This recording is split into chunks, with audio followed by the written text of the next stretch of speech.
Miris, Indonesia masuk dalam 100 negara termiskin di dunia. Bahkan menurut data East Asia and Pacific of Economy, Indonesia menduduki peringkat 73 negara termiskin di dunia. Hal ini disebabkan karena jumlah kemiskinan dan pengangguran di Indonesia yang setiap tahunnya mengalami peningkatan.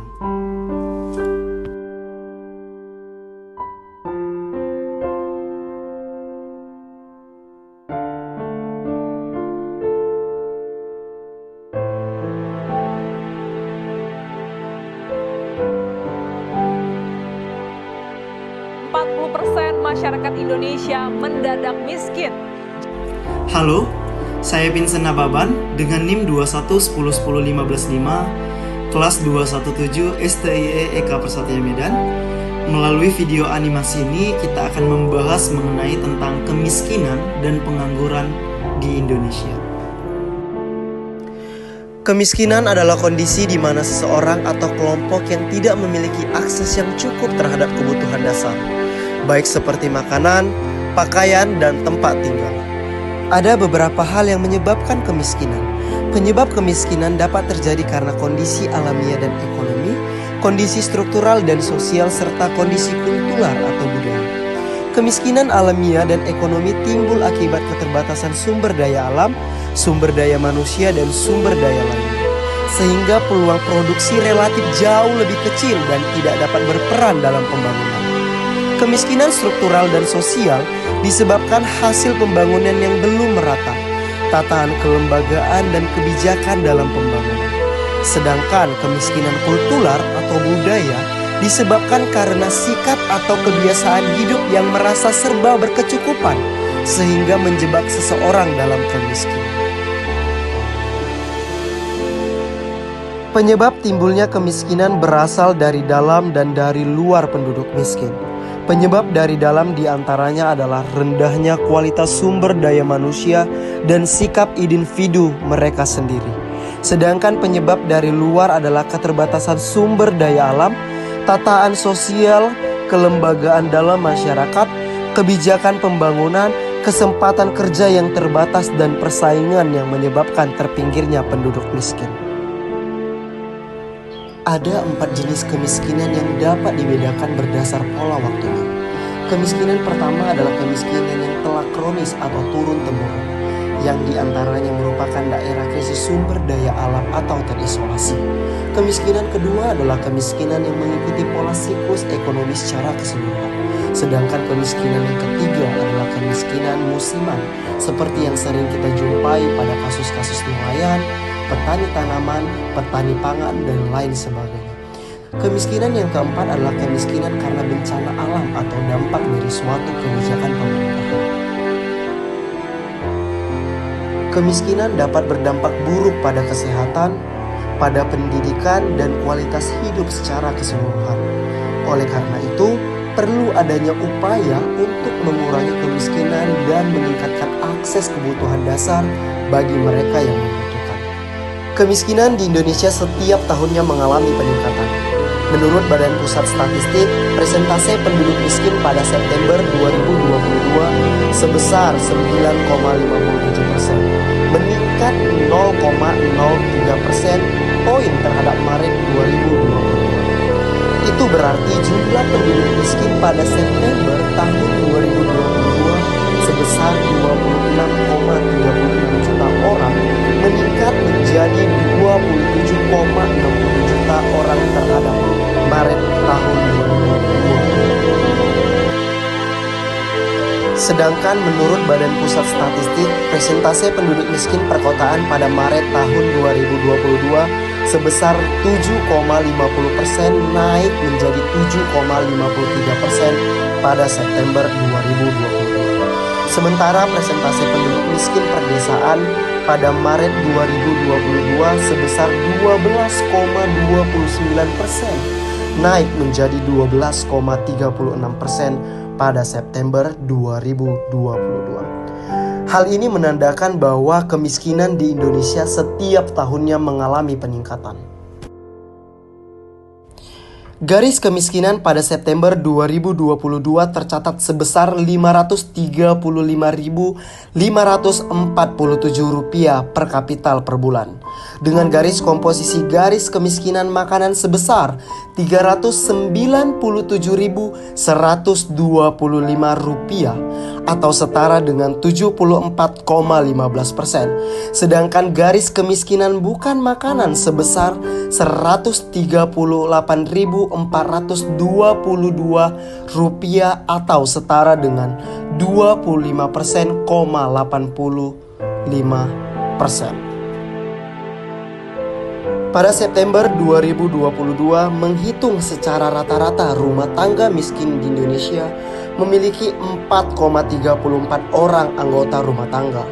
Dengan demikian, besar garis kemiskinan per rumah tangga miskin secara rata-rata adalah sebesar 2.324 rumah tangga miskin per bulan.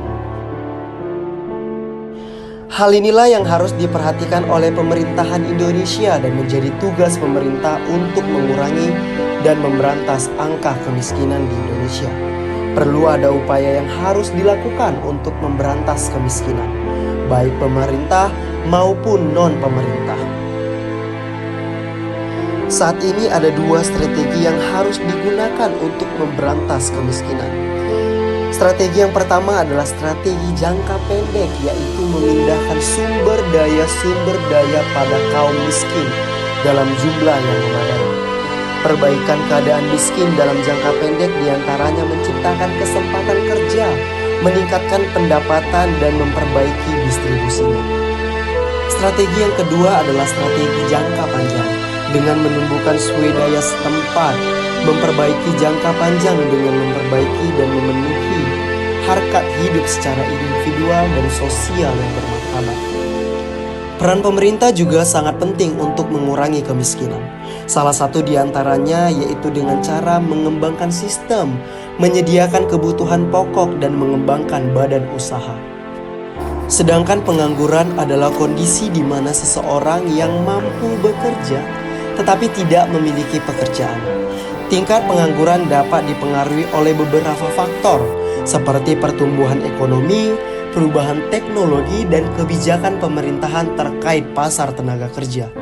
Pengangguran juga dapat berdampak negatif pada individu maupun masyarakat secara keseluruhan, seperti menurunnya kesejahteraan ekonomi, meningkatnya tingkat kriminalitas, dan menurunnya kesehatan mental.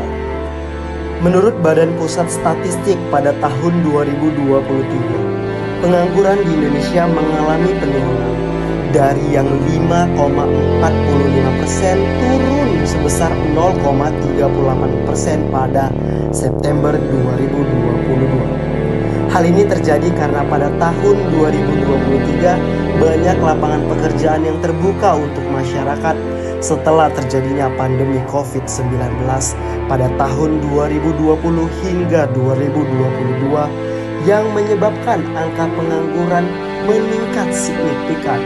Tingkat pengangguran mencapai 7,07% atau sekitar 9,70 juta orang pada tahun 2022. Kemiskinan dan pengangguran adalah masalah serius yang harus perlu diperhatikan oleh pemerintahan maupun masyarakat. Hal-hal inilah yang harus diperhatikan oleh pemerintahan Indonesia dan menjadi tugas pemerintah untuk mengurangi dan memberantas angka kemiskinan dan pengangguran di Indonesia. Untuk mengatasi kemiskinan dan pengangguran diperlukan upaya yang komprehensif dan terintegrasi. Beberapa upaya yang dapat dilakukan antara lain adalah meningkatkan akses pendidikan dan pelatihan kerja, menciptakan lapangan kerja baru, serta memberikan bantuan sosial kepada mereka yang membutuhkan. Selain itu, perlu ada kebijakan yang mendukung pertumbuhan ekonomi dan pembukaan lapangan kerja baru, serta meningkatkan akses terhadap layanan kesehatan dan pendidikan.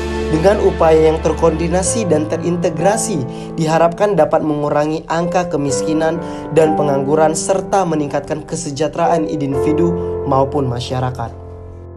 Saat ini pemerintah mengambil kebijakan untuk mengurangi angka kemiskinan dan pengangguran di Indonesia.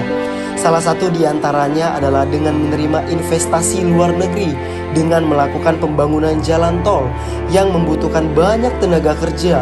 Dalam hal ini bisa membantu pengangguran di Indonesia berkurang dan dapat mengurangi angka kemiskinan di Indonesia dan meningkatkan aktivitas ekonomi masyarakat Indonesia. Selain peran pemerintah, masyarakat juga harus mengambil upaya dalam mengatasi kemiskinan dan pengangguran. Salah satu cara yang dapat dilakukan adalah dengan memperdaya masyarakat melalui program pelatihan keterampilan dan peningkatan akses ke modal usaha. Selain itu, masyarakat juga dapat membantu mengurangi kemiskinan dan pengangguran dengan cara membeli produk lokal dan mendukung usaha mikro dan kecil di lingkungan sekitar mereka. Salah satu cara yang dapat dilakukan untuk mengurangi kemiskinan dan pengangguran adalah melalui pendidikan. Pendidikan memiliki peran yang penting dalam mengatasinya.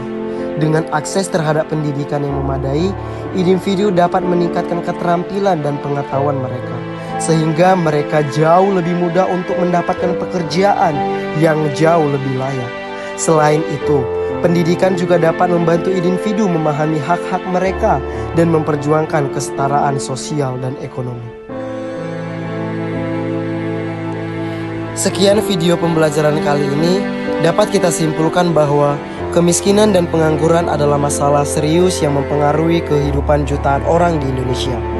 Dibutuhkan upaya yang lebih besar dari pemerintah, swasta, dan masyarakat untuk mengatasi masalah ini.